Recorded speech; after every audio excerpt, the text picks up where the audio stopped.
ನೋಂದಾವಣೆ ಮಾಡಿದ್ದೀರಾ ಅನ್ನುವಂತ ಒಂದು ಪ್ರಶ್ನೆಯನ್ನು ಕೇಳುವುದರ ಮೂಲಕ ಪ್ರಿಯಾಂಕಾ ಖರ್ಗೆ ಅವರು RSS ಗೆ ದೇಶ ಪ್ರೇಮದ ಪಾಠವನ್ನು ಮಾಡಿದ್ದಾರೆ. ದೇಶ ಪ್ರೇಮ ಅಂದ್ರೆ ಏನು? ದೇಶ ಪ್ರೇಮ ಅಂತ ಹೇಳಿದ್ರೆ ತಮ್ಮನ್ನು ತಾವು ಕಾನೂನಿನ ವ್ಯಾಪ್ತಿಗೆ ಒಳಪಡಿಸುವುದು ದೇಶ ಪ್ರೇಮ. ಭಾಗವತರವರಿಗೆ ಬರೆದ ಪತ್ರದ ಆ ವಿಚಾರದಲ್ಲಿ ಒಂದು ಎರಡು ವಿಚಾರಗಳನ್ನು ತಮ್ಮ ಮುಂದೆ ಹೇಳಬೇಕು ಅಂತ ಬಯಸ್ತೇನೆ. ಇವತ್ತು ಏನಾಗಿದೆ ಅಂತ ಹೇಳಿದ್ರೆ, ಇವತ್ತು ಇಡೀ ದೇಶದಲ್ಲಿ ನೋಂದಾವಣೆ ಆಗದಂತ ಯಾವುದಾದ್ರೂ ದೊಡ್ಡ ಸಂಸ್ಥೆಗಳು ಇದೆ ಅಂತಂದ್ರೆ ಅದು RSS ಮಾತ್ರ. ಯಾವ ಸಂಸ್ಥೆಗಳು ನೋಂದಾವಣೆಯೂ ಆಗದೆ ಜನರಿಂದ ದೇಣಿಗೆಗಳನ್ನು ಯಾವುದೇ ರೀತಿಯ ರಶೀದಿ ಇಲ್ಲದೆ ಪಡ್ಕೊಂಡು ಅದಕ್ಕೆ ಯಾವುದೇ ಲೆಕ್ಕಪತ್ರವನ್ನು ಕೂಡ ಕೊಡದೆ ಒಂದು ವ್ಯವಹಾರ ಮಾಡ್ತಾ ಇರುವಂತಹ ದೇಶದ ಏಕೈಕ ಪತ್ರಿಕೆ, ಏಕೈಕ ಸಂಸ್ಥೆ ಅಂತ ಹೇಳಿದ್ರೆ ಅದು RSS. ಈ RSSನವರಿಗೆ ಏನಾಗಿದೆ ಅಂತ ಹೇಳಿದ್ರೆ, RSSನವರು ಟೀಕೆಗಳನ್ನು ಸಹಿಸುವುದಿಲ್ಲ.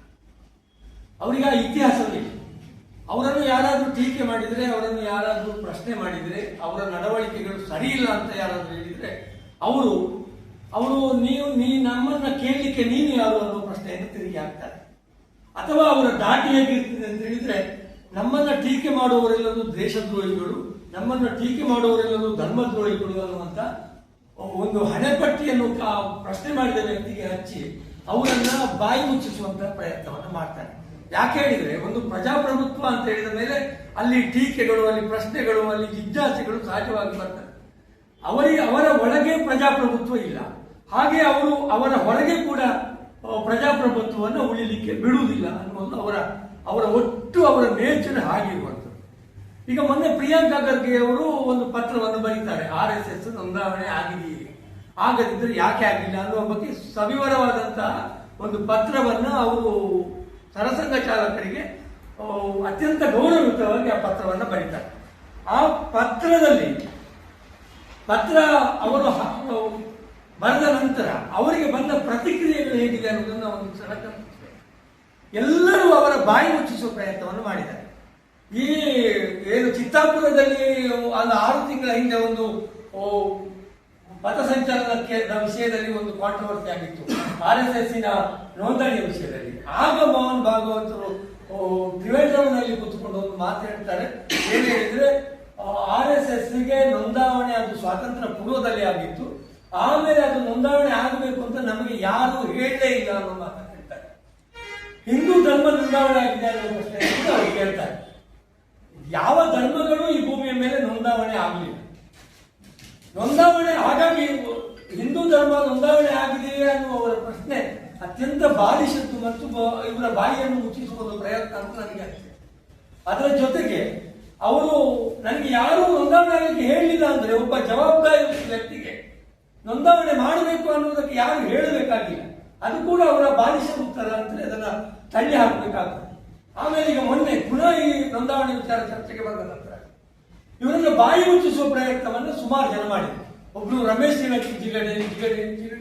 ಜಿಗಜಿಣಗಿ ಅವರು 2 ವಿಚಾರಗಳನ್ನು ಎತ್ತಿಕೊಂಡು ಒಂದು ಮಾತು ಹೇಳಿದ್ರು, RSS ಅನ್ನ ಪ್ರಶ್ನೆ ಮಾಡಿದವರು ಯಾರು ಜೀವಂತವಾಗಿ ಇಲ್ಲ ಅಂತ ಹೇಳಿದ್ರು.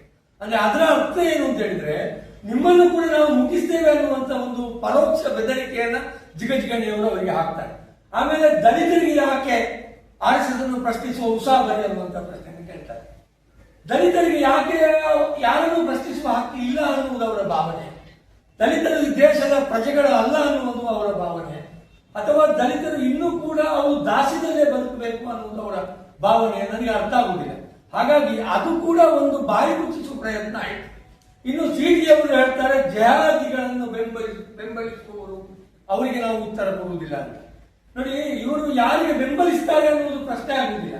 ಇವರು ಎತ್ತಿದ ಪ್ರಶ್ನೆ ಎಷ್ಟು ಜೆನ್ಯೂನ್, ಇವರು ಎತ್ತಿದ ಪ್ರಶ್ನೆ ಎಷ್ಟು ಮಹತ್ವದ ಅನ್ನೋದ್ರ ಮೇಲೆ ಅವರು ಉತ್ತರವನ್ನ ಕೊಡಬೇಕಾಗ್ತದೆ. ಪ್ರಶ್ನೆಯನ್ನು ಮಾಡಿದವರು ಏನು ಸಾಮಾನ್ಯರಲ್ಲ, ಅವರು ಈ ರಾಜ್ಯದ ಗೃಹ ಸಚಿವರು, ಅವರು ಜವಾಬ್ದಾರಿಯುತವಾಗಿ ಈ ಪ್ರಶ್ನೆಯನ್ನ ಕೇಳಿದ್ದಾರೆ. ಹಾಗಾಗಿ ಇವರೆಲ್ಲರೂ ಕೂಡ ಪ್ರಶ್ನೆ ಮಾಡಿದ್ದು ಇವರನ್ನ ಬಾಯಿ ಮುಚ್ಚಿಸುವುದಕ್ಕಷ್ಟೇ ಹೊರತು ಯಾಕೆ ರಿಜಿಸ್ಟ್ರೇಷನ್ ಆಗಲಿಲ್ಲ, ರಿಜಿಸ್ಟ್ರೇಷನ್ ಆಗಲಿಕ್ಕೆ ಏನು ತೊಡಕುಗಳಿದೆ ಅನ್ನುವುದನ್ನು ಅವರು ಯಾರು ಕೂಡ ಹೇಳಿಲ್ಲ.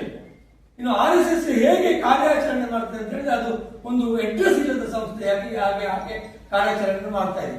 ಅದಕ್ಕೊಂದು ಅಡ್ರೆಸ್ ಇಲ್ಲ, ಅದೊಂದು ರಿಜಿಸ್ಟ್ರೇಷನ್ ಆಗದ ಕಾರಣ ಅದು ಇಡೀ ದೇಶದಲ್ಲಿ ಪಸರಿಸಿರುವಂತಹ ಒಂದು ಸಂಸ್ಥೆ. ಅಲ್ಲಲ್ಲಿ ಅವರಿಗೆ ಸ್ವಯಂ ಸೇವಕರು ಇದ್ದಾರೆ ಅಂತ ಹೇಳಿಕೊಳ್ಳುವಂತ ಒಂದು ಸಂಸ್ಥೆಗೆ ಒಂದು ಸರಿಯಾದ ಅಡ್ರೆಸ್ ಇಲ್ಲ ಅನ್ನುವುದು ಬಹಳ ಖೇದಕರವಾದಂತ ವಿಷಯ. ಅವರು ಪರಾವಲಂಬಿಗಳಾಗಿ ಬದುಕುವರು. ಅಂದ್ರೆ ಅವರ ಒಂದು ಆಫೀಸ್ ಇದೆಯಲ್ಲ, ಅದು ಯಾವ ಆಫೀಸ್ ಕೂಡ ಅವರ ಹೆಸರಿನಲ್ಲಿ ರಿಜಿಸ್ಟ್ರೇಷನ್ ಆಗಲ್ಲ. ಅವರ ನಾಗಪುರದಲ್ಲಿರುವ ಅವರ ಪ್ರಧಾನ ಕಚೇರಿ ಕೂಡ ಅದು ಬೇರೆಯವರ ಹೆಸರಿನಲ್ಲಿ, ಕೇಶವ ಬಲರಾಮ್ ಹೆಗಡೆಯವರ ವೈಯಕ್ತಿಕ ಹೆಸರಿನಲ್ಲಿ ರಿಜಿಸ್ಟ್ರೇಷನ್ ಆದಂತಹ ಒಂದು ಆಫೀಸು. ಆ ಆಫೀಸಿನಲ್ಲಿ ಇವರು ಕಾರ್ಯನಿರ್ವಹಿಸುತ್ತಾರೆ. ಅದೇ ರೀತಿ ಬೇರೆ ಬೇರೆ ಕಡೆ ಕೂಡ ಅವರ ಬೇರೆ ಬೇರೆ ಕಡೆ ಅವರು ಆಫೀಸ್ ಅನ್ನು ನಡೆಸ್ತಾ ಇದ್ದಾರೆ. ಎಲ್ಲಿ ಕೂಡ ಅವರ ಸ್ವಂತ ಹೆಸರಿನಲ್ಲಿ ಆಫೀಸ್ ಕಟ್ಟಡಗಳು ಇಲ್ಲ. ಇನ್ನು ಇವರು ಪಥಸಂಚಲನ ಮಾಡುವಾಗ, ದೊಡ್ಡ ದೊಡ್ಡ ಕಾರ್ಯಕ್ರಮವನ್ನು ಮಾಡುವಾಗ ಇವರ ಹೆಸರಿನಲ್ಲಿ ಯಾವುದೇ ರೀತಿಯ ಪರ್ಮಿಷನ್ ಅನ್ನು ಪಡ್ಕೊಳ್ಳುವುದಿಲ್ಲ. ಅವರು ಬೇನಾಮಿ ಹೆಸರಿನಲ್ಲಿ ಪರ್ಮಿಷನ್ ಪಡ್ಕೊಂಡು ಅವರು ಈ ಕೆಲಸವನ್ನು ಮಾಡ್ತಾ ಇದ್ದಾರೆ. ನೋಂದಾವಣೆ ಮಾಡಿದ್ದೀರಾ ಅನ್ನುವಂತ ಒಂದು ಪ್ರಶ್ನೆಯನ್ನು ಕೇಳುವುದರ ಮೂಲಕ ಪ್ರಿಯಾಂಕಾ ಖರ್ಗೆ ಅವರು RSS ಗೆ ದೇಶ ಪ್ರೇಮದ ಪಾಠವನ್ನು ಮಾಡಿದ್ದಾರೆ. ದೇಶ ಪ್ರೇಮ ಅಂದ್ರೆ ಏನು? ದೇಶ ಪ್ರೇಮ ಅಂತ ಹೇಳಿದ್ರೆ ತಮ್ಮನ್ನು ತಾವು ಕಾನೂನಿನ ವ್ಯಾಪ್ತಿಗೆ ಒಳಪಡಿಸುವುದು ದೇಶ ಪ್ರೇಮ.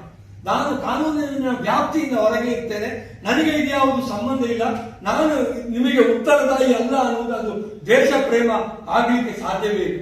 ಏನು ತಾವು ಹಣವನ್ನ ಕಲೆಕ್ಟ್ ಮಾಡಿದ್ದೇವೆ ಅದಕ್ಕೆ ಒಂದು ಸರಿಯಾದ ಲೆಕ್ಕವನ್ನ ಇಡುವುದು, ಅದಕ್ಕೆ ಅದರ ಲೆಕ್ಕವನ್ನ ಆಡಿಟ್ ಮಾಡುವುದು, ಅದನ್ನ ಯಾರು ತಮಗೆ ದೇಣಿಗೆ ಕೊಟ್ಟಿದ್ದಾರೋ ಅವರಿಗೆ ಮನ ದಟ್ಟ ಆಗುವ ಹಾಗೆ ಅವರಿಗೆ ಮನವರಿಕೆ ಮಾಡಿಕೊಡುವ ಜವಾಬ್ದಾರಿ ಕೂಡ ಅದು ಒಂದು ಸಂಸ್ಥೆಗೆ ಇರ್ತದೆ. ಅದುವೇ ನಿಜವಾದ ದೇಶ ಪ್ರೇಮ. ಆರ್ಥಿಕ ಪರಿಶುದ್ಧತೆ, ಆರ್ಥಿಕ ಅವ್ಯವಹಾರ ಮಾಡದೇ ಇರುವುದು, ಇದೆಲ್ಲವೂ ಕೂಡ ದೇಶ ಪ್ರೇಮದಲ್ಲಿ ಬರ್ತದೆ. ಅದೇ ರೀತಿ ದೇಶದ ಜನರನ್ನು ಕೂಡ ಪ್ರೀತಿಯಿಂದ ನೋಡುವುದು, ಅದು ಜಾತಿ ಧರ್ಮ ಮತಗಳ ಭೇದ ಇಲ್ಲದೆ, ಭಾಷೆಯ ಭೇದ ಇಲ್ಲದೆ ಈ ದೇಶದ ಎಲ್ಲರನ್ನು ಪ್ರೀತಿಸುವುದೇ ನಿಜವಾದ ದೇಶ ಪ್ರೇಮ. ಆದ್ರೆ RSS ಒಂದು ಯಾವುದನ್ನು ಕೂಡ ಮಾಡದೆ ತಮಗೆ ಬೇಕಾದ ಹಾಗೆ ವರ್ತನೆಯನ್ನು ಮಾಡ್ತಾ ಇದ್ದಾರೆ. ಅವರನ್ನು ಪ್ರಶ್ನೆ ಮಾಡಿದರೆ ನಿಮ್ಮನ್ನು ದೇಶದ್ರೋಹಿಗಳು ಅನ್ನುವಂತ ಬ್ರ್ಯಾಂಡ್ ಮಾಡಿ ಅವರನ್ನ ಮುಗಿಸಲಿಕ್ಕೆ ಪ್ರಯತ್ನವನ್ನು ಮಾಡ್ತಾರೆ. ಇದು ಎಲ್ಲವೂ ಅತ್ಯಂತ ಖಂಡನೀಯವಾದಂತಹ ವಿಷಯ. RSS ಇನ್ನಾದರೂ ದೇಶ ಪ್ರೇಮವನ್ನು ರೂಢಿಸಿಕೊಳ್ಳಬೇಕು. ಪ್ರಿಯಾಂಕಾ ಖರ್ಗೆ ಅವರು ಎತ್ತಿದ ಪ್ರಶ್ನೆಗಳಿಗೆ ಅವರು ನ್ಯಾಯಬದ್ಧವಾದ ಗೌರವದ ಘನತೆಯ ಉತ್ತರವನ್ನು ನೀಡಿ ಅವರು ಆದಷ್ಟು ಬೇಗ ತಮ್ಮ ಸಂಸ್ಥೆಯನ್ನು ನೋಂದಣಿ ಮಾಡಿಕೊಳ್ಬೇಕು ಅಂತ ನಿಮ್ಮದರ ಮೂಲಕ ನಾನು ಒತ್ತಾಯವನ್ನು ಮಾಡ್ತೇನೆ.